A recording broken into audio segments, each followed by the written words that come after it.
Hi everyone, welcome to Rivodu. It's Physics, Chapter 1 Units and Measurements, Part 9 Solved Examples. तो इस video के अंदर हम कुछ क्वेश्चंस करेंगे जो कि NCERT और previous years IIT JEE questions का कॉम्बिनेशन है।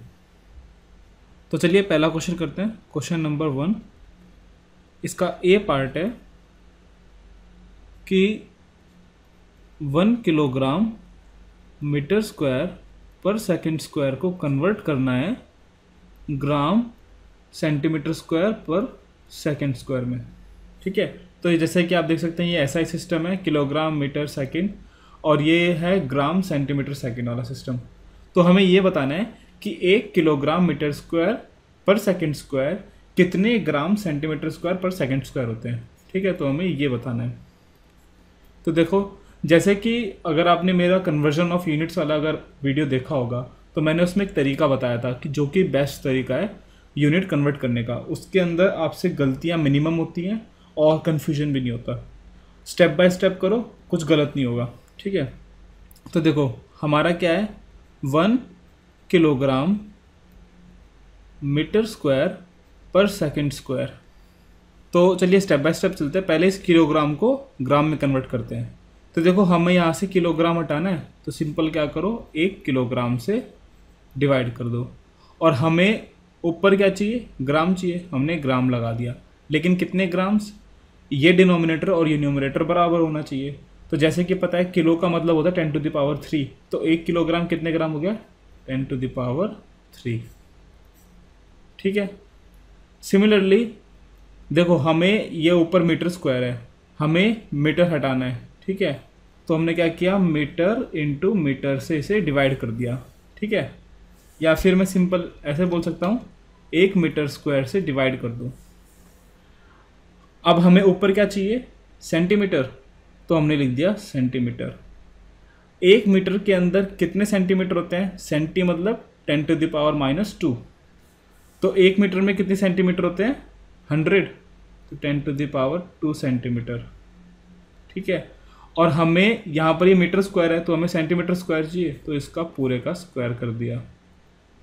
ओके, और ये तो सेकंड स्क्वायर हमें एज इट इज़ चाहिए, इसको चेंज नहीं करना। तो हम यहाँ से किलोग्राम को ऐसे कैंसिल आउट कर सकते हैं और ये मीटर स्क्वायर को ऐसे मीटर स्क्वायर से।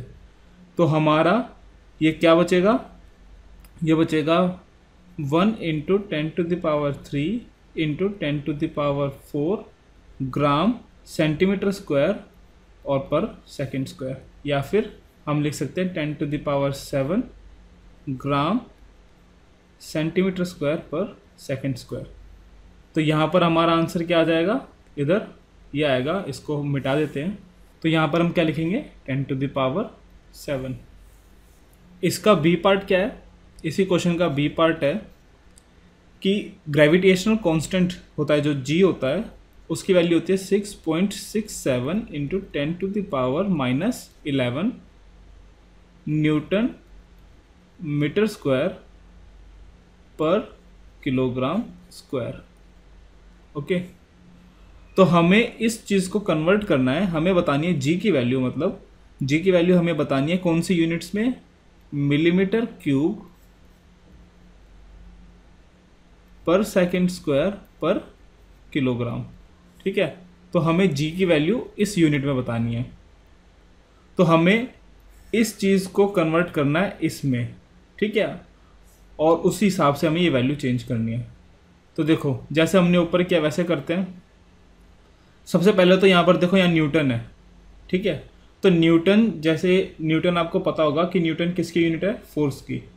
ओके, तो ये एक डिराइव्ड यूनिट है, और डिराइव्ड यूनिट है तो हम इसे बेस यूनिट्स के अंदर लिख सकते हैं। फोर्स क्या होता है, फोर्स होता है मास इनटू एक्सेलरेशन, है ना, एक्सेलरेशन। मास की एसआई यूनिट क्या होती है, हम क्या लेते हैं, किलोग्राम। और एक्सेलरेशन क्या होता है, वेलोसिटी अपॉन टाइम। ठीक है, तो अगर मैं यहाँ साइड में बताऊँ, एक्सेलरेशन क्या होता है, वेलोसिटी अपॉन टाइम, और वेलोसिटी क्या होती है, डिस्टेंस डिस्प्लेसमेंट अपॉन टाइम। तो एक तरीके से यहाँ पर हमारा जो डायमेंशन आएगी वो क्या आएगी, LT-2 आएगी, लेंथ ओवर टी स्क्वायर, है ना। तो यहाँ से लेंथ की ऐसा यूनिट क्या होती है, मीटर, और टाइम की होती है सेकंड, तो पर सेकंड। ठीक है, तो फोर्स की यूनिट क्या होती है, किलोग्राम मीटर पर सेकंड स्क्वायर, और इसी को हम क्या बोलते हैं, इसी चीज़ को हम बोलते हैं न्यूटन। ठीक है, तो हम यहाँ न्यूटन की जगह, इधर न्यूटन की जगह हम ये वाली वैल्यू डालेंगे। तो देखो हमारा जी का वैल्यू क्या हो जाएगा, हमारा जी हो जाएगा 6.671 इंटू 10⁻⁻11। न्यूटन की जगह डालो किलोग्राम मीटर पर सेकंड स्क्वायर। ठीक है, और उसके साथ में था metre square per kilogram square. Okay, तो हम इन्हें कंबाइन कर सकते हैं। तो जी की वैल्यू यहाँ से क्या हो जाएगी, 6.67 इंटू 10⁻⁻11। यहाँ 1 मैंने लगा दिया था, 1 आता है वैसे, लेकिन अभी हमें 3 सिग्निफिकेंट फिगर देखनी है, तो 6.67 लिखो। 6.67 इंटू 10⁻⁻11, यहाँ से किलोग्राम की पावर इधर 1 है, इधर -2, तो ये कितनी हो जाएगी, 1 हो जाएगी। तो किलोग्राम की पावर -1, मीटर यहाँ पर क्यूब हो गया, और ये s स्क्वायर का s स्क्वायर रहा, मतलब माइनस में। ठीक है, तो अब देखो, अब हमारा काम थोड़ा सा इजी हो गया। अब हमें ये देखो, हमें ये किलोग्राम एज इट इज़ चाहिए, सेकेंड एज इट इज़ चाहिए, बस हमें मीटर क्यूब को मिलीमीटर क्यूब में चेंज करना है। ठीक है, या फिर ऐसा करते हैं, इस क्वेश्चन को थोड़ा सा और मुश्किल बनाते हैं, और हमें ग्राम के अंदर कन्वर्ट करना है सपोज। ठीक है, तो हमें यहाँ पर किलोग्राम को भी ग्राम में कन्वर्ट करना है। तो देखो, पहले हम g की वैल्यू एक ढंग से लिख देते हैं, 6.67 इंटू 10⁻11 मीटर क्यूब ऊपर, पर किलोग्राम और पर सेकंड स्क्वायर, हम ऐसे लिख सकते हैं। ठीक है, तो देखो g is equals to 6.67 into 10⁻⁻11, ये आ गया metre cube divided by kilogram per second square. अब देखो, हमें किलोग्राम की क्या चाहिए, किलोग्राम को हटाना है, और किलोग्राम की जगह में क्या चाहिए, ग्राम्स। तो देखो, अगर हमें यहाँ से किलोग्राम हटाना है तो यहाँ 1 किलोग्राम लिख दो ऊपर। ओके, अब ऊपर 1 किलोग्राम रखा है तो नीचे भी कुछ लिखना पड़ेगा ताकि ये दोनों बराबर हो। हमें यहाँ नीचे चाहिए ग्राम, और 1 किलो में कितने ग्राम होते हैं, 10⁻3। ठीक है, सेकंड स्क्वायर को नहीं कन्वर्ट करना, हमें सेकंड ही चाहिए। अच्छा, यहाँ मीटर क्यूब है। ठीक है, तो हम क्या करते हैं, 1 मीटर क्यूब से डिवाइड कर देते हैं, और क्योंकि अब नीचे 1 मीटर क्यूब आ गया, ऊपर हमें उसी के इक्विवेलेंट कुछ रखना पड़ेगा ताकि दोनों बराबर हो, और हमें ऊपर किस में चाहिए, मिलीमीटर में। ठीक है, तो 1 मीटर में कितने मिलीमीटर होते हैं, 1000, है ना, तो 10⁻3 लिख दो। और हमें ये क्यूब चाहिए, पूरा क्यूब हो रहा है मीटर का, तो यहाँ क्यूब कर दिए। तो देखो, किलोग्राम से किलोग्राम गया, मीटर क्यूब से ये मीटर क्यूब गया, तो हमारे पास g की वैल्यू क्या आएगी, g की वैल्यू आएगी 6.67 इंटू 10⁻⁻11। ये कितना बचेगा, 10⁻9, और ये ऊपर जाके कितना हो जाएगा, 10⁻3। ये आएगा हमारा मिलीमीटर क्यूब पर ग्राम पर सेकंड स्क्वायर। ठीक है, तो हमारा g का वैल्यू क्या आएगा फिर, 6.67 इंटू 10⁻, इन दोनों को ऐड करो तो क्या आएगा, ये सब सारी पावर्स अगर हम ऐड करेंगे तो ये आएगा हमारा -14, मतलब -5 मिलीमीटर क्यूब पर ग्राम पर सेकंड स्क्वायर। ये आ गया आपकी g की वैल्यू इस यूनिट्स में। तो इसी तरह आप यूनिट्स को कन्वर्ट करोगे। ठीक है, अभी हमने क्या किया है, प्रोसेस को SI सिस्टम से दूसरे सिस्टम में चेंज किया है, लेकिन एक्चुअली में क्वेश्चंस में कैसा होगा, या फिर आपके इंजीनियरिंग की या साइंटिफिक लाइफ में, कि किसी और यूनिट से आपको SI यूनिट के अंदर कन्वर्ट करना होगा, इसका रिवर्स प्रोसेस। चलिए, क्वेश्चन नंबर 2, ये भी कन्वर्जन ऑफ यूनिट्स पर है। इसमें ये NCERT का क्वेश्चन है। ये भी, इसमें क्या है कि जो हीट एनर्जी की जो यूनिट होती है वो यूएस वगैरह में लोग कैलोरी लेते हैं, ठीक है। तो हीट एनर्जी की यूनिट क्या होती है जो वो लोग यूज़ कर रहे हैं, वो है 1 कैलोरी। ओके, पूरी लिख देता हूँ, जो भी है स्पेलिंग देख लेना। और 1 कैलोरी हमें पता है, क्वेश्चन में बता रखा है कि 4.2 जूल्स होती है, ये क्वेश्चन के अंदर है।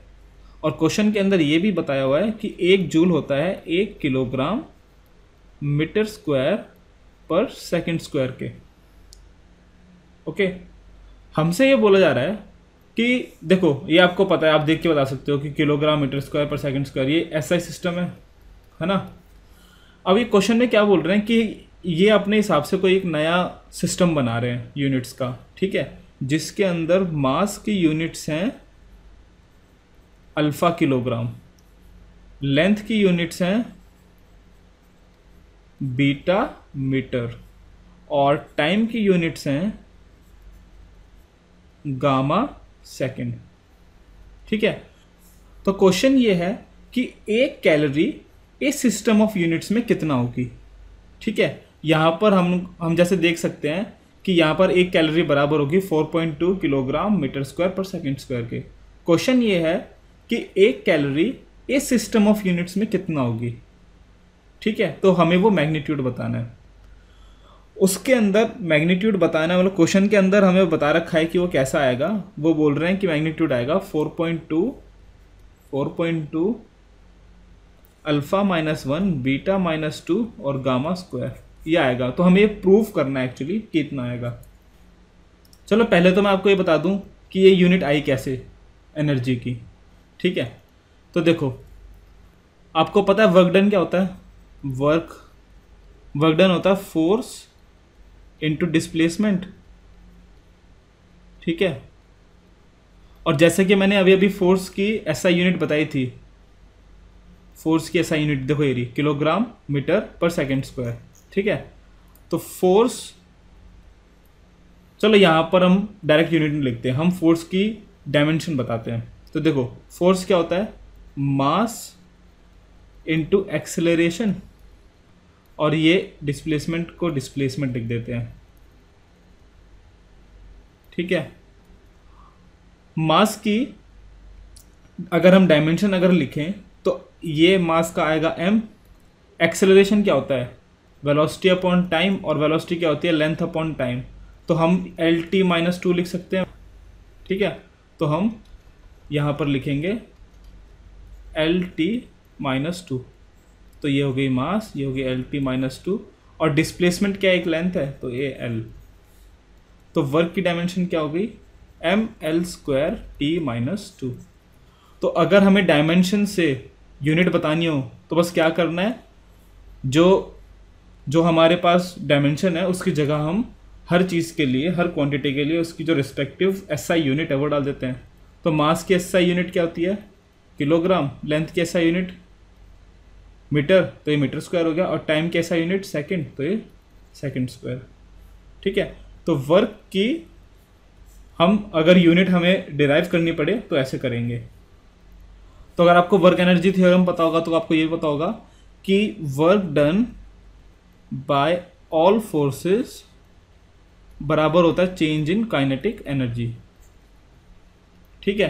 तो इसका मतलब डायमेंशनल एनालिसिस से जैसे आपको पता होगा कि अगर ये एनर्जी और ये वर्क है और ये दोनों बराबर है, इसका मतलब क्या है कि जो काइनेटिक एनर्जी उसकी यूनिट्स क्या होंगी, उसकी यूनिट्स भी यही होंगी, kilogram metre square per second square, है ना। और काइनेटिक एनर्जी एक तरह की एनर्जी है, इसका मतलब हर एनर्जी की यूनिट ये हो गई। कोई भी एनर्जी हो, साउंड एनर्जी हो, कुछ भी एनर्जी हो, कुछ भी फलाना, ठीक है, सब एनर्जी की यूनिट ये होती हैं, और वर्क की यूनिट्स भी ये होती हैं, क्योंकि वर्क और एनर्जी एक तरह से सेम ही चीज़ होती है। चलो ये तो थोड़ी साइड की बातें थी, ये चीज़ याद रखो आप, ये वाली, ठीक है। तो चलिए अपने क्वेश्चन पे आते हैं। क्वेश्चन क्या था कि 1 कैलोरी बराबर होता है 4.2 जूल्स के, और जूल्स क्या होता है, kilogram metre square per second square. और हमसे पूछा जा रहा है कि 1 कैलोरी कितनी ये क्वांटिटी होगी किस सिस्टम ऑफ यूनिट्स में, अल्फा किलोग्राम है ना। मास की जगह इधर, इस मास की जगह हमें इस सिस्टम ऑफ यूनिट्स में क्या डालना है, किलोग्राम की जगह। किलोग्राम ऐसा सिस्टम में था और हमें ये नए सिस्टम में क्या डालना है किलोग्राम की जगह, अल्फा किलोग्राम। तो हम किलोग्राम की जगह क्या डालेंगे, अल्फा किलोग्राम, और हम मीटर की जगह क्या डालेंगे, बीटा मीटर, है ना, और उसका स्क्वायर। और हम टाइम की यूनिट हम सेकंड की जगह क्या डालेंगे, गामा सेकंड, और उसकी पावर -2। ठीक है, तो सपोज इसको हम कुछ x बोल देते हैं। ठीक है, तो देखो हमें ये चाहिए इस फॉर्म में आंसर, तो इसके अंदर हम कुछ चेंज करके ये ला सकते हैं। मतलब अगर मैं ये 1 को, इस 1 को मैं ऐसे लिखूं, देखो 4.2 ये किलोग्राम है। अगर मैं अल्फ़ा से मल्टीप्लाई करूं और अल्फ़ा से डिवाइड करूं तो यहाँ पर सब कुछ सही है। मीटर की जगह देखो ये मीटर है और उसका स्क्वायर है, तो मीटर की जगह अगर मैं यहाँ बीटा से मल्टीप्लाई कर दूं और बीटा से डिवाइड भी कर दूं तो ये स्क्वायर हो रहते हैं, बीटा स्क्वायर आएगा, तो अभी भी सब कुछ बैलेंस्ड है। सिमिलरली इस सेकंड की जगह अगर मैं गामा सेकंड कर दूं, ठीक है, तो हमें गामा -2 से डिवाइड भी करना पड़ेगा। तो देखो हमारा आंसर इस फॉर्म में चाहिए था। ठीक है, तो हम ये वाली चीज़ें अलग ले लेते हैं और ये वाली अलग रखते हैं। तो देखो हमारा ये क्या बचेगा, 4.2 अल्फ़ा बीटा स्क्वायर गामा -2, और हमारी ये जो यूनिट है वो एज इट इज़ ऐसे कैसे आ जाएगी, इधर alpha kilogram, beta metre square और गामा सेकंड की पावर -2। ठीक है, तो ये यूनिट आ गई जिस यूनिट में हमें निकालना था। तो x कितना आ गया, x हमारा इधर आ गया 4.2 अल्फ़ा -1 बीटा -2 और गामा 2। ठीक है, तो इस सिस्टम ऑफ यूनिट्स के अंदर हमारा एक कैलोरी कितना होगा, दिस मच, ये मैग्नीट्यूड। ठीक है, चलिए नेक्स्ट क्वेश्चन पे चलते हैं। क्वेश्चन नंबर 3, ये आपका एनसीईआरटी का 31st क्वेश्चन है। तो ये क्वेश्चन है, the farthest objects in our universe discovered by modern astronomers are so distant that light emitted by them takes billions of years to reach the earth. These objects known as quasars have many puzzling features which have not yet been satisfactorily explained. What is the distance in kilometer of a quasar from which light takes 3.0 मतलब 3 billion years to reach us. तो सबसे पहले हम केजार्स के बारे में समझते हैं। ठीक है, अच्छा मैं यहाँ पर आपको एक चीज़ बता देता हूँ जो आपको पूरी लाइफ में याद रखनी है, कि देखो कभी भी जब आपकी बुक में या आपके एग्ज़ाम में क्वेश्चन आए ना, तो उसको बस एक मैथमेटिकल पजल मत समझो कि उसके अंदर एक फॉर्मूला डालना है और हमें एक आंसर निकाल के देना है। बस क्वेश्चन बड़े दिमाग लगा के बनाए जाते हैं। ठीक है, और उसके अंदर वो आपको कुछ सिखाना चाहते हैं जो क्वेश्चन सेट कर रहा है। आपकी बुक के अंदर जितने भी क्वेश्चन हैं एनसीईआरटी में, अगर आप ध्यान से पढ़ोगे तो हर क्वेश्चन एक थियरी है। ठीक है, every question is a theory itself, एक तरह का। तो वो आपको एक हिंट देते हैं कि आप ये चीज़ के बारे में पढ़ो। अब जैसे यहाँ पर केजार के बारे में बोला है, ठीक है, आप देखोगे अच्छा ये क्वेश्चन है, आप फटाफट करने लग जाओगे। वो ठीक है, आपका अभी का जो पर्पस है वो हो जाएगा, अभी आपको क्वेश्चन सॉल्व करना है, लेकिन बहुत अच्छा होगा कि अगर आप उस क्वेश्चन के बारे में थोड़ा अच्छा ध्यान से उसे पढ़ें। केजार क्या है भाई, केजार क्या चीज़ है और वो इसमें दी हुई क्यों है, और उसे ढंग से पढ़ें। ऑब्वियसली केजार बड़ी इंटरेस्टिंग चीज़ है, तो चलिए केजार के बारे में पढ़ते हैं। लेट 1950s में रेडियो वेव्स वगैरह जो एनालाइज करते थे एस्ट्रोनॉमर्स, तो उन्होंने देखा कि कुछ बहुत ही स्ट्रॉन्ग रेडियो सिग्नल्स आ रहे हैं जो कि हमारे जो विजिबल स्टार्स हैं और जो सन है इनसे नहीं आ रहे, कहीं दूर से आ रहे हैं। ठीक है, और फिर देखा गया कि जैसे कोई स्टार है, सपोज ये स्टार है, ठीक है, और ये हमारा अर्थ है, तो हम इस स्टार से और इस अर्थ का, वाह क्या मैंने स्केल बनाया, अर्थ इतना बड़ा और स्टार छोटा और इतना, ठीक है वो मत देखो तो देखो हम स्टार से अर्थ का डिस्टेंस पता लगा सकते हैं। कैसे, पैरालैक्स तो है ही, लेकिन एक और चीज़ होती है, क्या होता है वो, लाइट स्पेक्ट्रम। ठीक है, तो हम क्या करते हैं, लाइट का जो स्पेक्ट्रम है मतलब वो बहुत सारे चीज़ों से बना होता है ना, ultraviolet rays, infrared rays, gamma rays, फलाना फलाना, ठीक है। तो उसको हम एनालाइज करके ये पता लगा सकते हैं कि ये लाइट कितनी पुरानी है। कितनी पुरानी है मतलब उसको निकले कितना टाइम हो गया, ठीक है। और टाइम इनटू लाइट की स्पीड कौन सा, तो हम डिस्टेंस निकाल सकते हैं। तो छोड़ो, तो हम डिस्टेंस पता लगा सकते हैं लाइट के स्पेक्ट्रम को रीड करके। ओके, तो जब हमने केजार को देखा ना, ऑब्वियसली वो हमें दिख रहा था, स्टार जैसा दिख रहा है, ठीक है। और जब हमने उसका ये नापा लाइट स्पेक्ट्रम से कि उसको उस लाइट को निकले कितना टाइम हुआ है, वो टाइम आया हमारा 3 बिलियन ईयर्स, ठीक है। तो मतलब अगर कोई वहां पर स्टार होता ना इतना दूर, जिसको 3 बिलियन ईयर्स लगते लाइट को उधर से इधर आने में, तो हमें स्टार दिखता ही नहीं, ठीक है। 3 बिलियन ईयर्स क्या भाई, जो आस हमारा एकदम बहुत ही जो विसिनिटी में है, कुछ 1000 ईयर्स तक के, मतलब ये टाइम अगर कुछ 1000 हो ना बिलियन की जगह, वो वाले स्टार्स भी हमको नहीं दिखते। तो ये कैसे दिख रहा है? ऑब्वियसली ये स्टार तो नहीं है, ठीक है, ये कुछ और ही चीज़ है। क्योंकि उसके डिस्टेंस के हिसाब से अगर हमें ये दिख रही है, मतलब ये बहुत ही पावरफुल चीज़ है। ओके, और उसकी लाइट इमेजिन करो कितनी ज़्यादा निकल रही है। तो जब ये साइंटिस्ट ने जब एनालाइज किया, पता लगा कि इससे इतनी एनर्जी निकल रही थी केजार से, अगर हम अपनी गैलेक्सीज 10 बार ले लेना, 10 मिल्की वे गैलेक्सीज जितना एनर्जी प्रोड्यूस वो एमिट करती है, उतना ही अकेला करता है। तो भाई इमेजिन करो, मतलब कितना पावरफुल चीज़ है, कितनी एनर्जी एमिट कर रहा है, ठीक है। तो केजार इसलिए इंटरेस्टिंग है।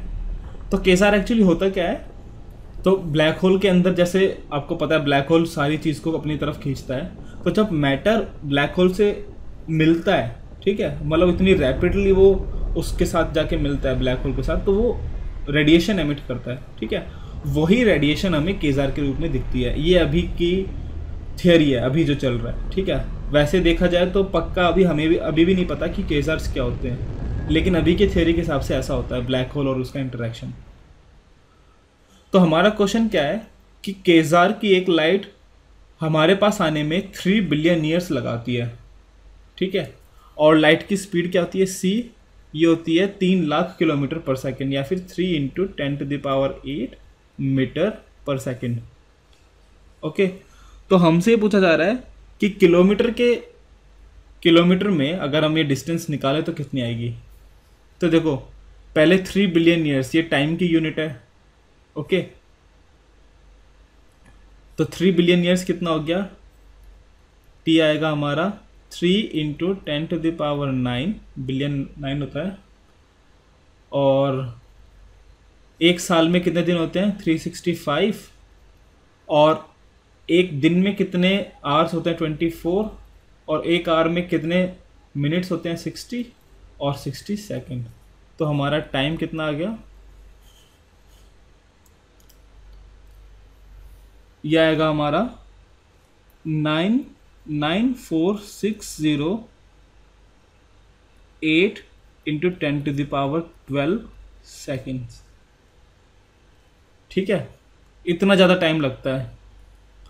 और हमारी लाइट की स्पीड कितनी है, 3 × 10⁸ मीटर पर सेकेंड। तो अगर हमें डिस्टेंस बताना है, तो डिस्टेंस क्या होता है, वेलोसिटी इंटू टाइम। तो वेलोसिटी हमारी कितनी है, 3 × 10⁸ मीटर पर सेकेंड। और हमारा टाइम कितना है, 94608 × 10⁻12 सेकेंड।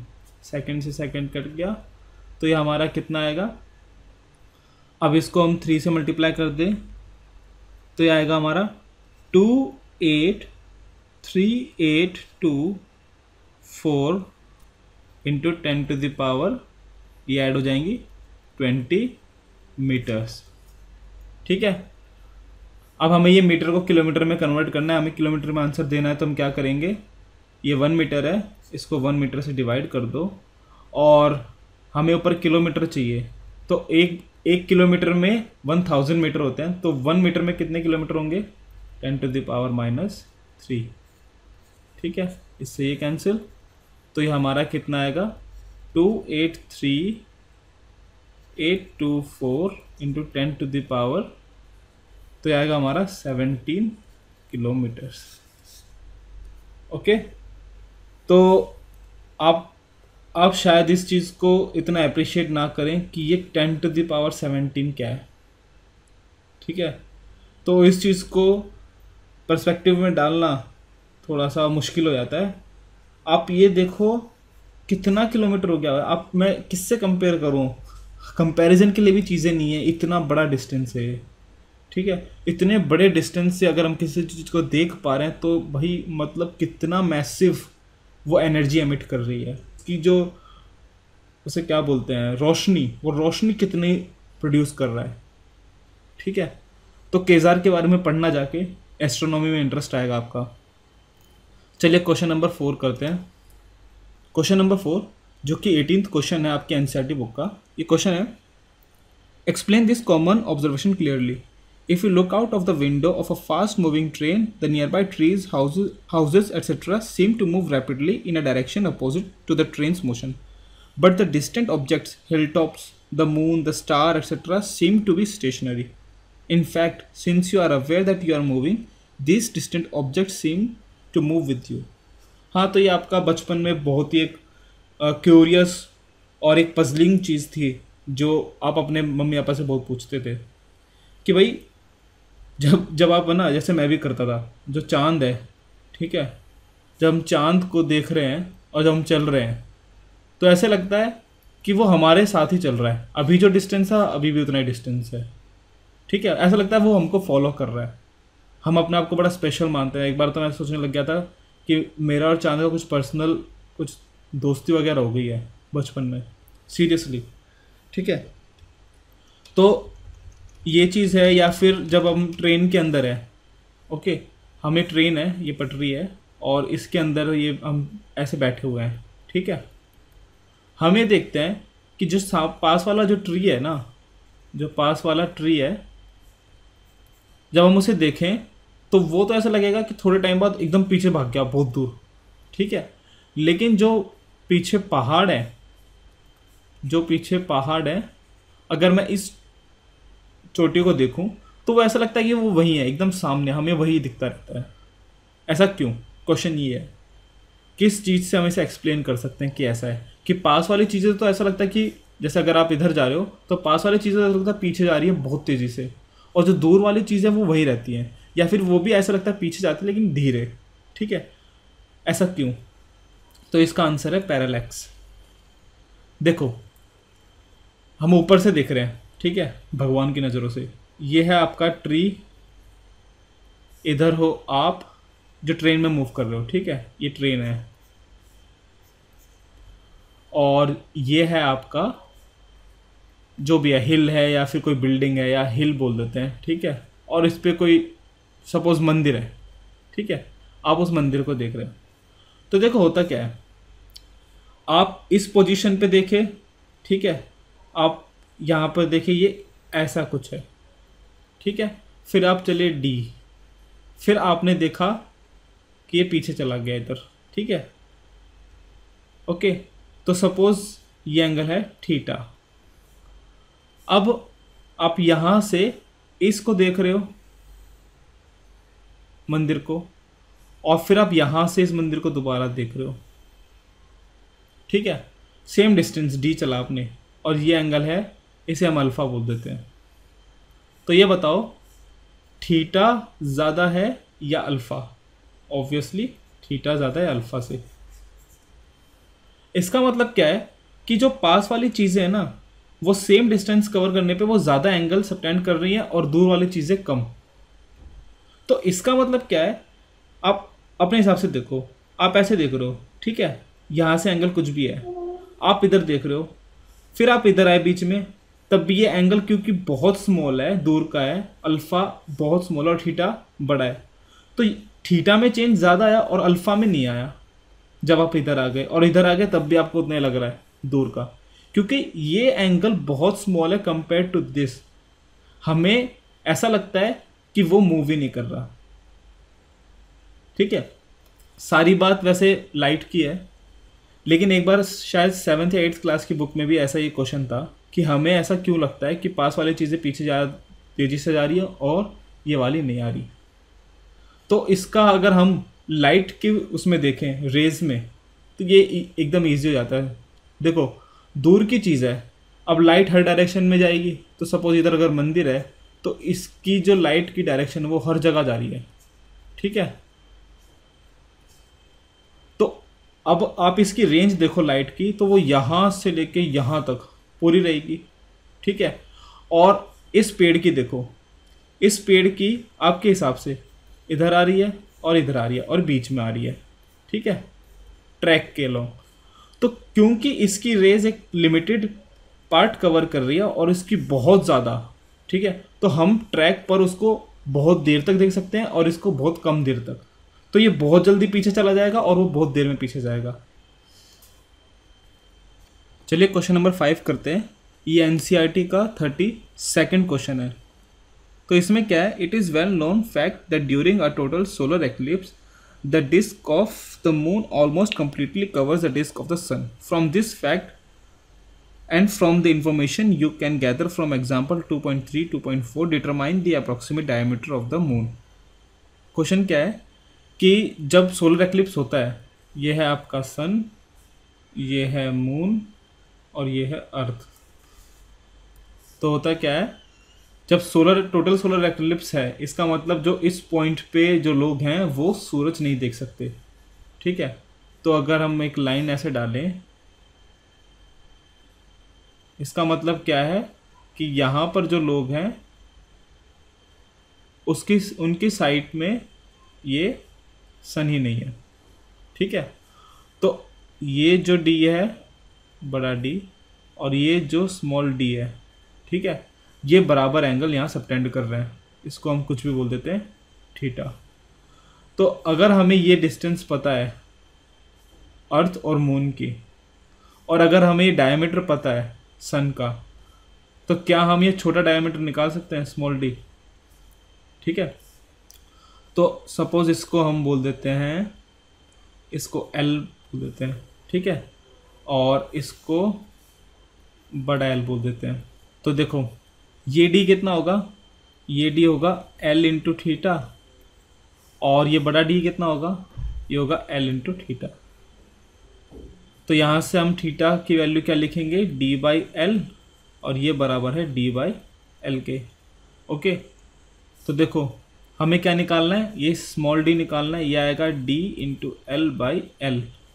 तो हमें पिछले क्वेश्चन से ये पता है, ये पता है और ये भी पता है। डायमीटर ऑफ सन है 1.39 इंटू 10⁹ मीटर, और एल क्या था, अर्थ और मून के बीच में डिस्टेंस, अर्थ और मून के बीच में डिस्टेंस भी हमें पता है, और वो है 3.84 इंटू 10⁸ मीटर। और हमें सन और अर्थ के बीच में भी डिस्टेंस पता है, और वो होता है 1.496 इंटू 10⁻11 मीटर। तो ये तीनों वैल्यू उठा के इधर डाल दो, ठीक है। अभी मैं ये सॉल्व नहीं कर रहा, पूरा कैलकुलेशन आप कर लेना। ये तीनों वैल्यू उठा के इधर डाल दो, आ गया। तो इस क्वेश्चन में क्या था, बस इसमें यही चीज़ थी, ये मेन डायग्राम था कि जो टोटल सोलर एक्लिप्स होता है उसका मतलब क्या होता है कि यहाँ पर जो लोग हैं, जहाँ पर टोटल सोलर एक्लिप्स दिख रहा है, जहाँ से मतलब पूरा अंधेरा है, इसका मतलब क्या है, यहाँ से कोई भी सन की रे डायरेक्ट इधर नहीं आ रही, सब इधर टकरा दे रही है, ठीक है। तो हमारा एक ये ट्रायंगल बनेगा ऐसा, ठीक है। यहाँ पर ये मून का डायमीटर, ये सन का डायमीटर, ओके, और दोनों का ये एंगल सेम आएगा। फिर यहाँ से आप पैरेलैक्स का फॉर्मूला लगा लो, ये वाला, ठीक है, और बस फिर कर दो, सिंपल। तो चलिए क्वेश्चन नंबर, ये 5 था, क्वेश्चन नंबर 6 करते हैं। क्वेश्चन नंबर 6, तो ये क्वेश्चन नंबर 6 आपका एनसीईआरटी का 14th क्वेश्चन है। ये है, a book with many printing errors contains 4 different formulas for the displacement y of a particle undergoing a certain periodic motion। ठीक है, एक बुक के अंदर 4 फार्मूलाज हैं। वो फार्मूलाज क्या हैं, डिस्प्लेसमेंट y दे रखा है as a function of time and something something, ठीक है। तो इस बुक के अंदर कुछ प्रिंटिंग एरर हैं। अब इसका मतलब जो फार्मूला है, इनमें से कुछ इधर उधर चीज़ें डाल दी, ठीक है। तो हमको ये बताना है कि इनमें से कौन से फार्मूलाज गलत हैं। पहला फार्मूला है y equals to a sine 2π t/t, ठीक है। फिर दूसरा फॉर्मूला है a sine V T, C है y is equals to A by T sine T by A, और d है y is equals to A by root two sine 2 pi T by T plus cos 2 pi T by T. ठीक है, तो देखो अगर आपको dimensional analysis अगर आपको याद है तो ये पता होगा कि जो लेफ्ट हैंड साइड में जिसकी जो डायमेंशन होती है, ठीक है, जो यहाँ लेफ्ट हैंड साइड में डायमेंशन है वही राइट हैंड साइड में होनी चाहिए हर जगह। और हमें ये भी पता था कि जैसे साइन है तो साइन थीटा है, थीटा की जगह है 2 पाई टी बाई टी, तो हमें ये पता है थीटा की कोई डायमेंशन नहीं है, डायमेंशन लेस होता है। तो इसका मतलब क्या है, ये जो साइन के अंदर ये जो भी चीज़ें हैं ये डायमेंशन लेस होनी चाहिए। ठीक है, तो यहीं से आपका क्वेश्चन हो सकता है। देखो y बराबर है a sine 2 pi T by t, ये a क्या है इधर, ये है एम्पलीट्यूड, हर जगह a एम्पलीट्यूड है, और एम्पलीट्यूड एक तरह से क्या है, एक तरीके की लेंथ है। ठीक है, तो ऑब्वियसली हमारी वो चीज़ देखो प्रूफ भी हो गई इधर कि यहाँ पर ये जो पूरी चीज़ है इसकी डायमेंशन कुछ नहीं है ना, साइन थीटा का एक नंबर होता है, तो इन चीज़ों की कोई डायमेंशन नहीं होनी चाहिए। इसका मतलब ये साइन के अंदर जो है इसकी भी कोई डायमेंशन नहीं होनी चाहिए।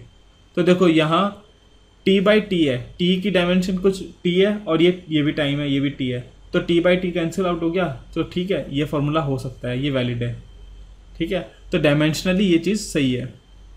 यहाँ पर देखो v इंटू टी, v क्या होता है, वेलोसिटी, वेलोसिटी की डायमेंशन होती है l t माइनस 1, और टाइम की t, डायमेंशन क्या आ गई l, और साइन के अंदर डायमेंशन कुछ नहीं होनी चाहिए, तो ये हो गया गलत। फिर है y बराबर है a बाई टी के, तो ये भी गलत हो गया। यहाँ पर लेंथ की आनी चाहिए, साइन की तो आएगी ऑब्वियसली, ये डायमेंशन लेस नंबर है। ठीक है, तो इसकी डायमेंशन हम 1 लेंगे, लेकिन यहाँ पर जो डायमेंशन आनी चाहिए वो लेंथ की आनी चाहिए क्योंकि y के बराबर है, तो इसलिए a बाई टी क्या होता है, a लेंथ है, t टाइम है, तो ये भी गलत है। ठीक है, और आप यहाँ से भी देख सकते हैं t बाई ए, अंदर भी डायमेंशन लेस होना चाहिए, t क्या होगा t, और x ये a क्या है l, t बाई एल, ये भी गलत है। d है ये लेंथ की डायमेंशन के बराबर है, हाँ तो ये सही है। ठीक है, अंदर ये t बाई टी है, ये t बाई टी है, हाँ तो ये भी डायमेंशनली कंसिस्टेंट है। तो ये दोनों तो डायमेंशनली कंसिस्टेंट है और ये दोनों नहीं है। ठीक है, कुछ भी डाउट हो तो please comment. Okay, question number 7 करते हैं। क्वेश्चन नंबर 7, तो ये क्वेश्चन नंबर 7 है, ये एनसीईआरटी का 15th क्वेश्चन है। ठीक है, तो ये क्या बोल रहा है, a famous relation in physics relates moving mass m to the rest mass m naught of a particle in terms of its speed v and the speed of light c. This relation first arose as a consequence of special relativity due to Albert Einstein. A boy recalls the relation almost correctly but forgets where to put the constant c. He writes m is equals to m naught divided by 1 minus v square raised to the power half. तो देखो जैसे मैं भी बात कर रहा था कि हर क्वेश्चन के अंदर हिडन नॉलेज होती है, क्वेश्चन को ध्यान से पढ़ो, बड़ी इंटरेस्टिंग बातें हैं। बस इस क्वेश्चन को हमें सॉल्व नहीं करना, आप इस क्वेश्चन का मतलब समझो। ठीक है, तो ये क्वेश्चन क्या बोल रहा है कि आपने एल्बर्ट आइंस्टाइन का नाम तो सुना ही होगा। ठीक है, और आपने ये भी सुना होगा कि उन्होंने एक रिलेशन दिया था E = mc², है ना। इन चीज़ों का मतलब मैं बाद में बताऊंगा। तो ये जो रिलेटिविटी पे उन्होंने वर्क किया था ना, उसके अंदर उन्होंने जब उसका डेरिवेशन कर रहे थे तो उन्होंने क्या देखा कि जो मास है किसी ऑब्जेक्ट का, किसी बॉडी का, वो कांस्टेंट नहीं है।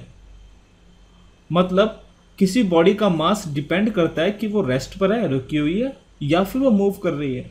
अगर कोई बॉडी मूव कर रही है तो उसका मास अलग होगा रेस्ट मास से। ठीक है, तो बड़ी इंटरेस्टिंग बात है नहीं। अब क्वेश्चन क्या है कि एक बच्चे से वाइवा में पूछा टीचर ने कि भाई बताओ, तो बताओ फॉर्मूला क्या होता है मास का, रेस्ट मास पर वो कैसे डिपेंड करता है मूविंग मास। ठीक है, तो वो फॉर्मूला बताता है और वो ये बताता है, और इसमें है ना एक बड़ी ही क्रूशियल चीज़ भूल जाता है, कांस्टेंट c या फिर स्पीड ऑफ लाइट। ठीक है, तो आप मुझे ये बताओ कि स्पीड ऑफ लाइट इधर कहाँ जाएगा और कैसे जाएगा। ओके, तो देखो मास बराबर है M nought divided by 1 minus V square की पावर हाफ। अब आप मुझे ये बताओ ये जो मास है इसकी डायमेंशन क्या है, एम, और बराबर है ये मास एम नॉट, इसकी भी डायमेंशन होगी एम, और नीचे कुछ भी डायमेंशन आएगी डी बोल देते हैं। ठीक है, तो ये मास और ये मास बैलेंस आउट हो गए। इसका मतलब क्या है कि जो नीचे वाली क्वांटिटी है ये डायमेंशन लेस है, डायमेंशन लेस। ओके, तो 1 माइनस वी स्क्वायर, और यहाँ पर कहीं सी आएगा, ठीक है, ये याद रखो करेक्ट फॉर्मूला में सी आएगा अंडर रूट, और ये डायमेंशन लेस होना चाहिए। ठीक है, अब ये देखो 1 माइनस वी स्क्वायर है, अब इसी के अंदर कहीं पे सी डालना है हमको। ठीक है, तो देखो 1 डायमेंशन लेस है पहले से ही, तो अगर मैं इधर सी से मल्टीप्लाई करूंगा या डिवाइड करूंगा तो इसकी ये डायमेंशन लेस नहीं रहेगा, और हमें डायमेंशन लेस रखना है इसको। ठीक है, तो इसका मतलब 1 के अंदर तो हम सी मल्टीप्लाई या डिवाइड नहीं करेंगे। ओके, आगे बढ़ते हैं v पर। तो v भी एक स्पीड है और c भी एक स्पीड है। ठीक है, तो अगर मैं ये करूं v बाय सी और फिर इसका स्क्वायर करूं, तो ये देखो ऊपर भी वेलोसिटी नीचे भी वेलोसिटी, ऊपर डायमेंशन lt-1 नीचे डायमेंशन lt-1, तो दोनों आपस में कट जाएंगे और डायमेंशन लेस आ जाएंगे, है ना। अब हमारा क्वेश्चन हो गया मतलब कि c नीचे आएगा अगर मैं v को c से डिवाइड कर दूं। अच्छा, आप यहाँ पर ये भी तो बोल सकते थे कि मैं ये भी कर सकता था कि √1 माइनस सी बाय वी और इसका स्क्वायर, अभी भी डायमेंशन लेस है, लेकिन ये गलत है। क्यों? देखो c क्या है, स्पीड ऑफ लाइट, और ये है वेलोसिटी ऑफ ऑब्जेक्ट। तो स्पीड ऑफ लाइट होती है 3 × 10⁸ मीटर पर सेकेंड, और यूनिवर्स में कोई भी चीज़ इससे ज़्यादा तेज नहीं भागती। ठीक है, तो इसका मतलब c is greater than v। Obviously light से तेज कुछ नहीं भागता, तो अगर c v से बड़ा है तो c बाई वी की वैल्यू 1 से बड़ी होगी, और अगर वो 1 से बड़ी होगी उसका स्क्वायर भी 1 से बड़ा होगा, और अगर वो चीज़ होगी तो अंदर क्या आ जाएगा, माइनस रूट। ठीक है, माइनस सम क्वांटिटी और उसका स्क्वायर रूट। तो माइनस स्क्वायर रूट कभी कुछ आ सकता है, इमेजिनरी चला जाएगा। इमेजिनरी अगर आपने मैथ्स में पढ़ा होगा इमेजिनरी नंबर्स क्या होते हैं, मतलब स्क्वायर रूट के अंदर माइनस कुछ नहीं आना चाहिए। इसीलिए हम यहाँ c से डिवाइड करेंगे, ना कि c को v से डिवाइड करेंगे। ठीक है, तो करेक्ट फॉर्मूला ये वाला है। ओके, तो उस बच्चे ने क्या मिस किया था, यहाँ पर c स्क्वायर से डिवाइड करना इसको, बस ये मिसिंग था। ठीक है, तो ये क्वेश्चन भी हो गया। क्वेश्चन नंबर 8 पर चलते हैं। तो क्वेश्चन नंबर 8 क्या है, ये आपका एनसीईआरटी का 13th क्वेश्चन है। ये बोल रहा है a physical quantity p is related to 4 observables a b c and d as follows, और ये फॉर्मूला दे रखा है। मतलब एक कोई फिजिकल क्वांटिटी p है जो कि a b c और d ये 4 जो मेजर की गई क्वांटिटीज़ हैं उन पे इस तरीके से डिपेंड करता है। ठीक है, और हमें फिर क्या बोला है, the percentage errors of measurement in a b c and d are 1%, 3%, 4% and 2% respectively. तो a की मेजरमेंट में जो एरर आएगा, वो जो परसेंटेज एरर है वो है 1%, b के अंदर जो आएगा वो है 3%, c में आएगा वो है 4%, और d के अंदर जो आएगा वो है 2%। फिर क्वेश्चन है what is the percentage error in the quantity p। तो सिंपल है, परसेंटेज एरर डेल्टा इसका p का क्या होगा, delta p by p into 100, यही होगा। और अगर हमें एरर निकालना है तो एरर ये कैसे आएंगे, अगर आपको फॉर्मूला याद है, पावर आगे और ये आएगा delta a by a into 100। ठीक है, फिर आएगा प्लस और ये आएगा 2 delta b by b into 100, percentage error लिख रहे हैं हम। ठीक है, और फिर इसकी पावर कितनी है, -½ तो ये माइनस अगर कोई चीज़ डिवाइड में तो वो भी ऐड होती है, तो half delta c by c into 100 और plus delta d by d। ठीक है। तो ये हमारा ये कितना दे रखा है 1%, तो 3 इंटू 1 3% प्लस 2 इंटू बी के अंदर कितना है हमारा, बी के अंदर है 3%, तो 2 इंटू 3% आ जाएगा। और ये हमें कितना दे रखा है 4%, तो ये इतना आ गया। और डी के अंदर है हमारा 2%, ठीक है। तो यहाँ से कितना आ गया 3 प्लस 6 9, 9 प्लस 4 13%। ओके, तो हमारा P के अंदर जो मेजरमेंट में जो एरर है वो 13% है, ठीक है। इस क्वेश्चन का फिर नेक्स्ट पार्ट क्या है, if the value of P calculated using the above relation turns out to be 3.763, to what value should you round off the result. मतलब अगर P का मेजरमेंट आया 3.763, ठीक है, तो हमसे पूछा जा रहा है कि हमें कितने डिजिट्स तक इसे राउंड ऑफ करना चाहिए। तो ये देखो P की वैल्यू ये है, तो इसके अंदर एरर इन्वॉल्व कितना हो सकता है, एरर इन्वॉल्व ये आएगा, एरर इन्वॉल्व कितना होगा 0.13 इंटू 3.763 है ना, इसका 13%। ओके, मैंने डायरेक्ट लिख दिया 0.13। तो ये कितना आता है, ये एरर आता है हमारा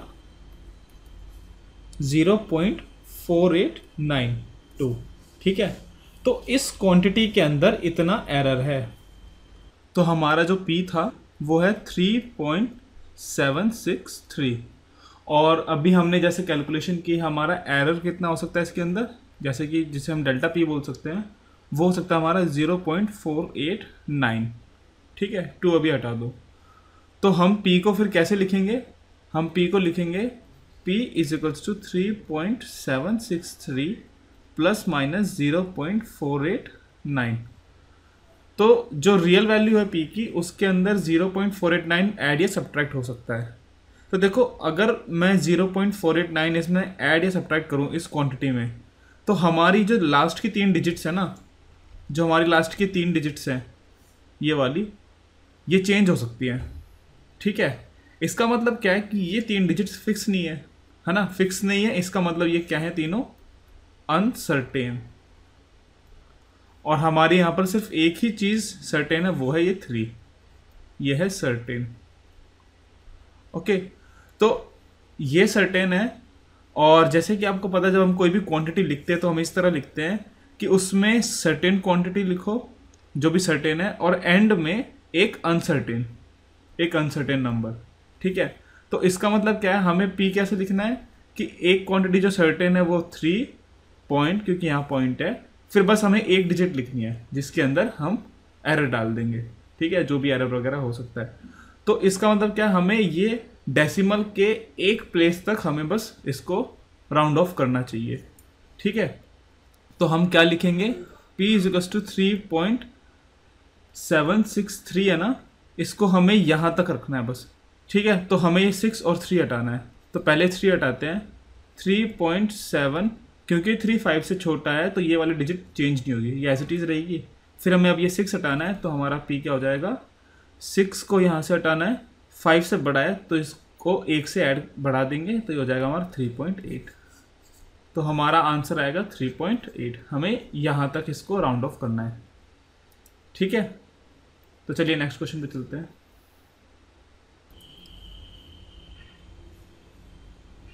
चलिए क्वेश्चन नंबर 9 करते हैं, ठीक है। ये IIT JEE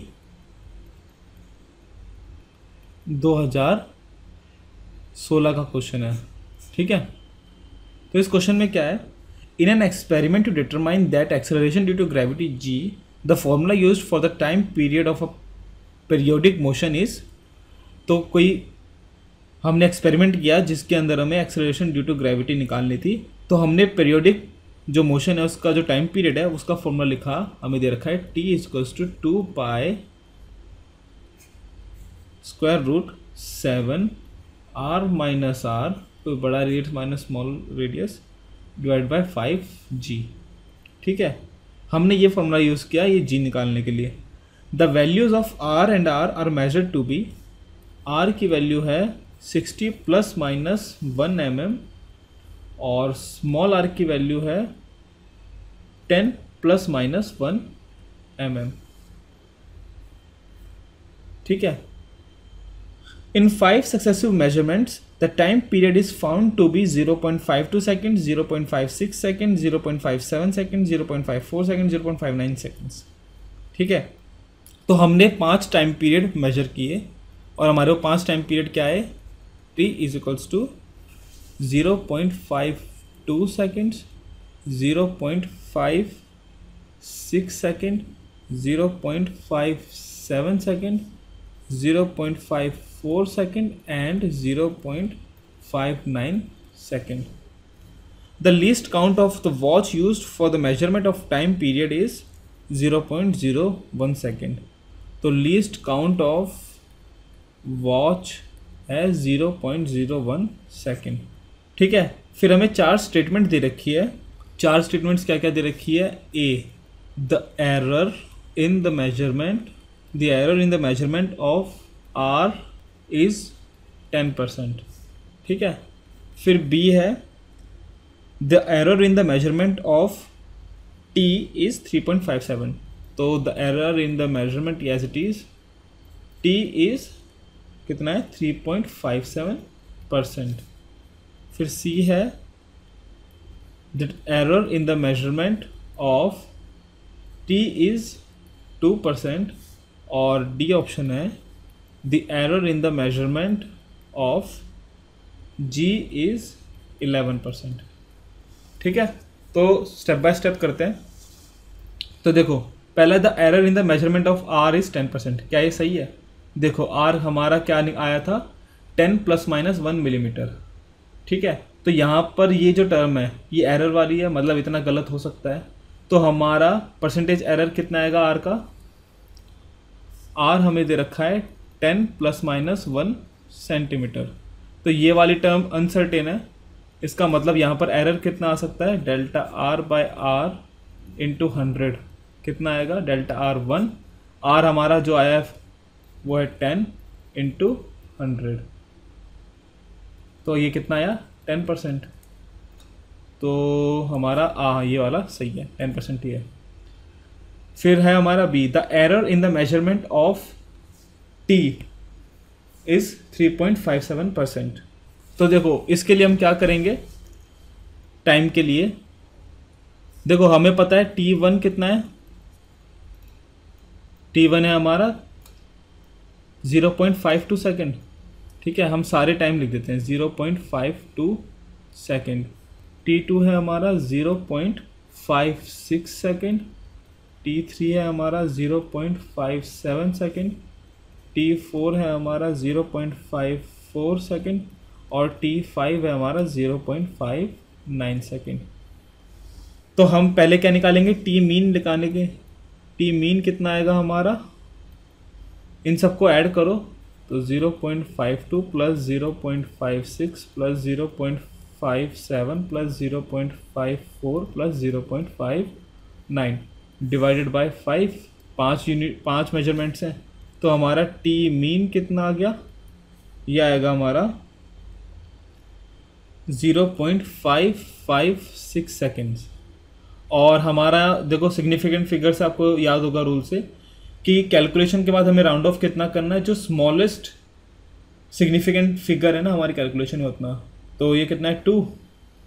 तो हमें टाइम ये भी 2 के अंदर निकालना है। तो 0.56 सेकेंड। ठीक है। ये 5 से बड़ा है तो 1 बढ़ाती। अच्छा, अब आपको डेल्टा टी मीन भी निकालना आता होगा, मैंने बताया था। ठीक है। तो डेल्टा टी मीन कैसे निकालेंगे हम? तो डेल्टा टी मीन कैसे निकालेंगे हम? Modulus of T mean minus T1 plus T mean को मैं TM दिखा देता हूँ। TM minus T2 plus TM minus T3 plus similarly सबके लिए। ठीक है। Divide by 5। तो डेल्टा टी मीन हमारा क्या आएगा? आप ये करके देख लेना। ये आएगा हमारा 0.02 सेकेंड्स। ठीक है। तो हमारा टाइम के अंदर एरर कैसा आएगा? Delta T mean divided by T mean into 100, ठीक है। तो ये कितना आएगा, ये आएगा हमारा डेल्टा टी मीन आया 0.02 डिवाइडेड बाय टी मीन कितना आया था हमारा 0.56, तो 0.56 इंटू 100, ये आएगा हमारा 3.57%। ठीक है, मैंने सॉल्व कर रखा है पहले ही, तो 3.57% बी सही है। तो अगर ये सही है तो ऑब्वियसली ये गलत हो गया, ठीक है। अच्छा, अब ये बोल रहे the error in the G is 11%, ठीक है। तो देखो आपको फॉर्मूला याद होगा, अगर सपोज कोई भी फॉर्मूला है z is equals to a की पावर a, b की पावर b और c की पावर c, तो डेल्टा z बाय z क्या आएगा हमारा a delta a by a plus b delta b by b plus c delta c by c, यही formula होता है ना। तो ये आप याद रखना, हमारा g का फॉर्मूला क्या है, ये है, ठीक है। टाइम पीरियड बराबर है 2 pi root 7 r minus R divide by 5g, ठीक है। तो डेल्टा t बाई टी मैं क्या लिख सकता हूँ, मैं ये लिख सकता हूँ ना 1/2 ऑफ डेल्टा, देखो ये r माइनस आर है, ठीक है। तो अगर a माइनस बी है z, तो डेल्टा z कितना होता है हमारा, डेल्टा z बाई z ये होता है हमारा delta a by a plus delta b by b, याद है आपको, है ना। अगर नहीं है तो मेरा वो वीडियो देख लो। तो यहाँ पर हम इसके अंदर जो एरर है, ठीक है, वो हम कैसे लिखेंगे, delta r plus delta r, ठीक है, divided by r minus r, है ना। और फिर हमारा g के लिए कितना होगा, half delta g bye ji,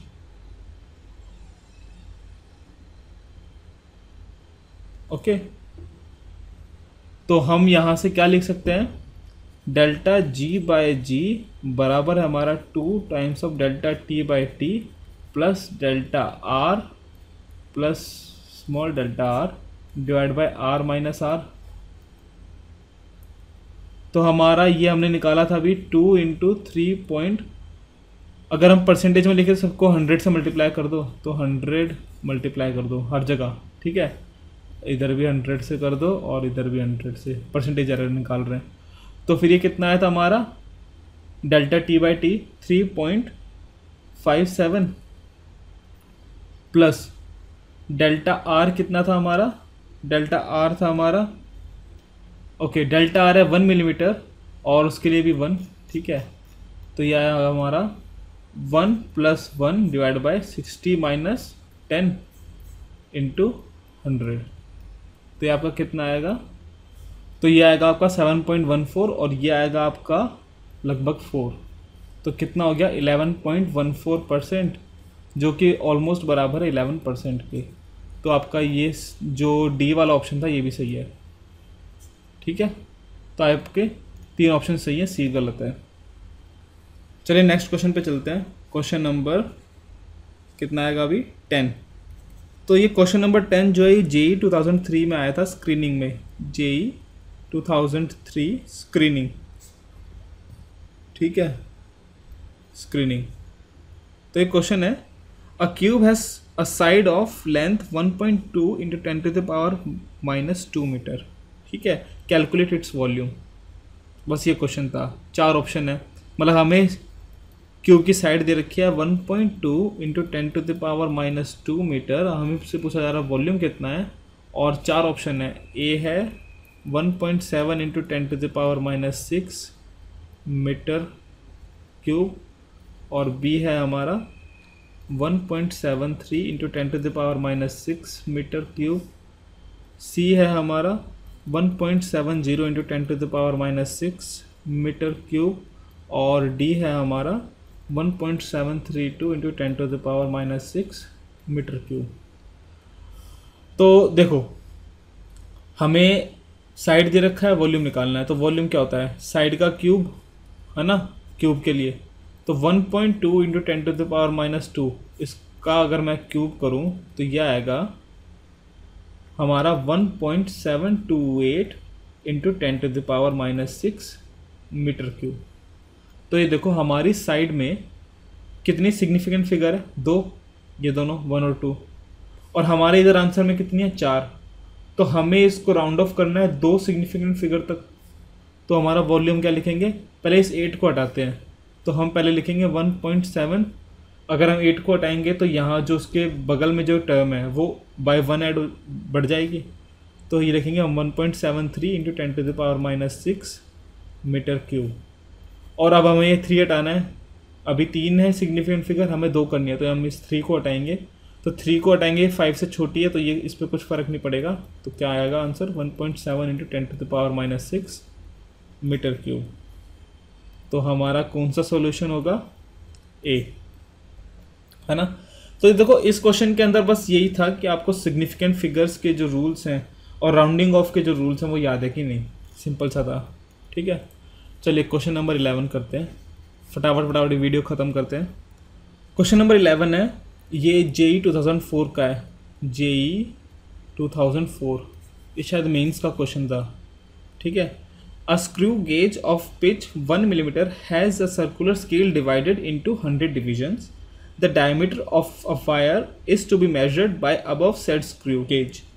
The main scale reading is 1 mm and 47 circular division coincides with the main scale. Find the curved surface area of the wire in true significant figures. Given the length of wire is equal to 5.6 cm and there is no zero error in the screw gauge. ठीक है, हमारे पास एक screw gauge है जिसमें कोई zero error नहीं है, ये 4 है, और उस पर जो सर्कुलर पोर्शन है उसका, उस पर 100 डिविजन्स हैं। तो कितने डिविजन्स हैं, 100 डिविजन्स। ठीक है, और फिर क्या बोला जा रहा है, पिच कितनी है उसकी, मतलब एक कंप्लीट रोटेशन में वो कितना मूव करता है सर्कुलर पार्ट, 1 mm।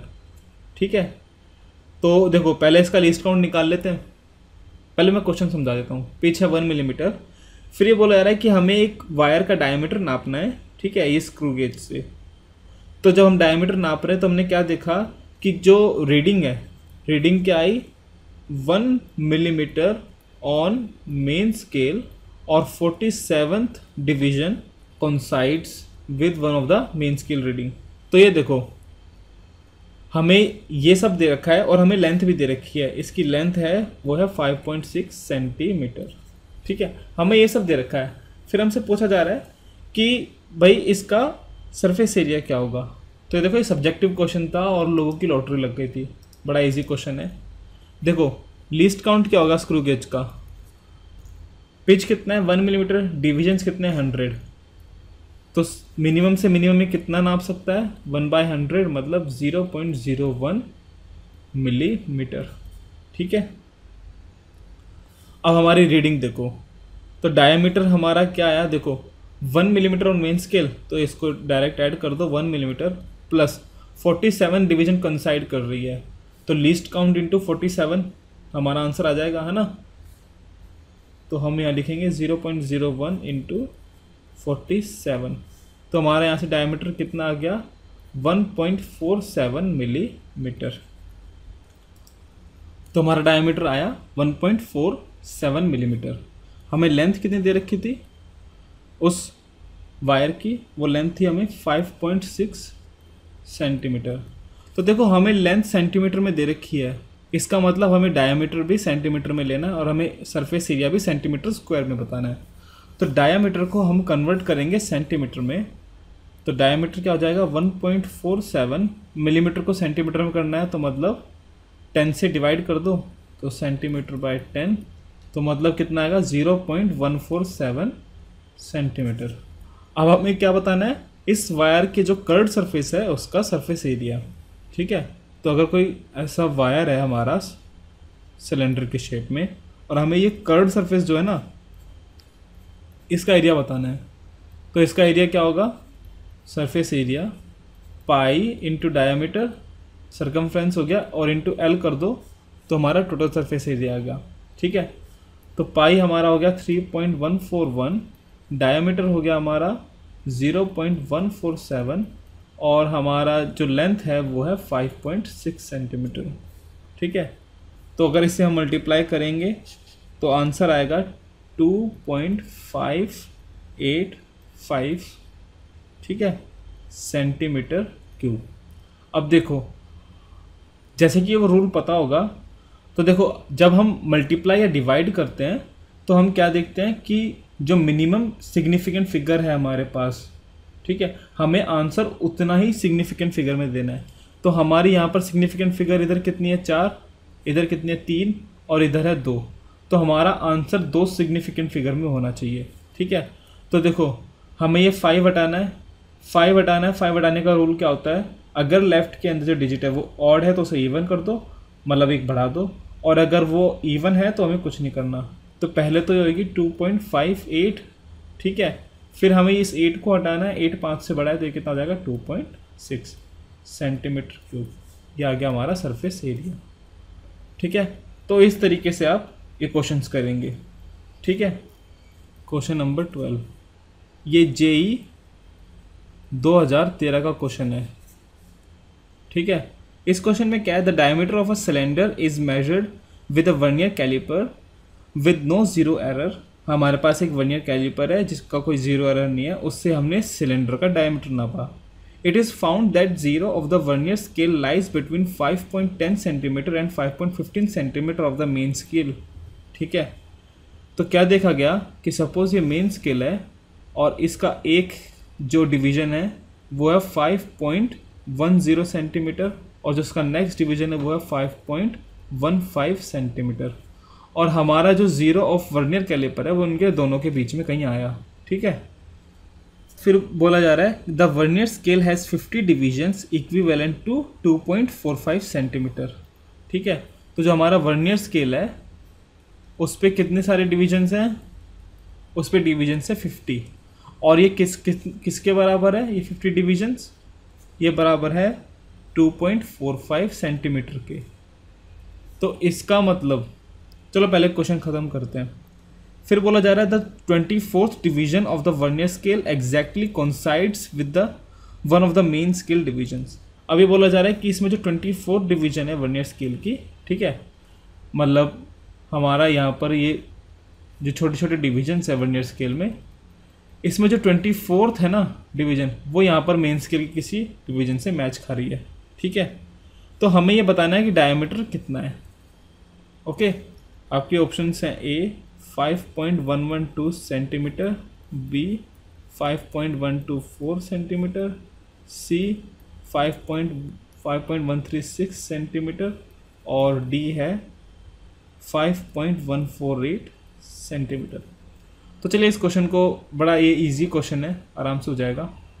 जब हमसे क्वेश्चन में बोला गया कि zero of vernier scale lies between 5.10 centimetre and 5.15 centimetre, इसका मतलब क्या हुआ, इसका मतलब ये हुआ बीच में मेन स्केल में कोई रीडिंग नहीं है ना।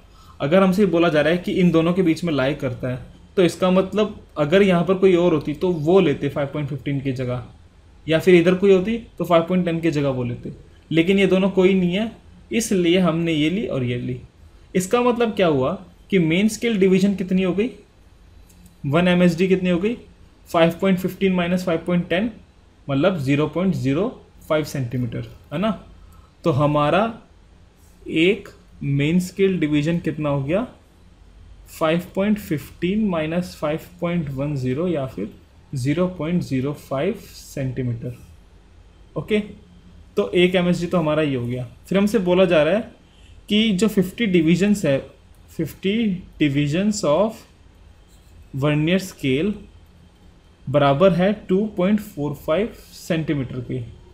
ठीक है, तो एक वर्नियर स्केल डिवीजन कितनी हो गई, एक वर्नियर स्केल डिवीजन होगी 2.45 डिवाइडेड बाय 50 सेंटीमीटर। ठीक है, तो हमारा एक वर्नियर स्केल डिवीजन कितना आएगा, जब हम 2.45 को डिवाइड करें 50 से, 2.45 डिवाइड बाय 50 यह आएगा हमारा 0.049 सेंटीमीटर। ठीक है, तो हमारा एक वर्नियर स्केल डिवीजन इतना है। तो हमारा लीस्ट काउंट कितना आएगा, लीस्ट काउंट क्या होता है हमारा 1 MSD माइनस 1 VSD, है ना। तो हमारा 1 MSD कितना है, 0.05 centimetre minus 1 year scale division है 0.049 सेंटीमीटर। तो ये आएगा आपका 0.001 सेंटीमीटर। ओके, तो ये आपका आएगा लीस्ट काउंट। अब हमारी जो डायमीटर है वो कितना आएगा, 5.10 सेंटीमीटर प्लस समथिंग है, और वो समथिंग कितना है, हमारी कौन सी डिवीजन मैच करे, 24th, तो 24 इंटू 0.001 लीस्ट काउंट, है ना। तो ये आपका आएगा 5.10 सेंटीमीटर प्लस 0.024 सेंटीमीटर। तो आपका डायमीटर कितना आ गया, 5.124 सेंटीमीटर। ठीक है, तो यहाँ से आपका आंसर क्या आ रहा है, बी। ठीक है, सो इसी के साथ हमारा ये वीडियो भी ख़त्म होता है। होपफुली मैंने सारे रेंज के क्वेश्चंस कराए हैं और आपको सब समझ में आ गए होंगे। ठीक है, तो प्लीज़ आप जितना हो सके उतने क्वेश्चन प्रैक्टिस खुद से करें। ठीक है, और अगर आपको किसी क्वेश्चन में प्रॉब्लम आ रही है तो प्लीज़ कमेंट करें क्वेश्चन नंबर के साथ, मैं उसका जवाब ज़रूर दूंगा। और अगर आपको और भी कुछ पूछना हो तो प्लीज़ कमेंट। सो ठीक है, इसके साथ हमारे काफ़ी क्वेश्चन हो गए, 12 क्वेश्चन इस पर हो गए, तो होपफुली ये काफ़ी रहेगा और बाकी आप प्रैक्टिस करो। ठीक है, so guys, thanks for watching, please come back for more videos and please like, share and subscribe, please subscribe. और मेरा फेसबुक पेज भी है, ठीक है, उस पर देखना, मैं बड़ी इंटरेस्टिंग चीज़ें शेयर करता हूँ जो कि साइंस या टेक्नोलॉजी से रिलेटेड है। ओके, और मैं ट्विटर पर भी हूँ, तो ट्विटर पर भी फॉलो करें। इन सब के लिंक्स डिस्क्रिप्शन में है। ठीक है, थैंक यू।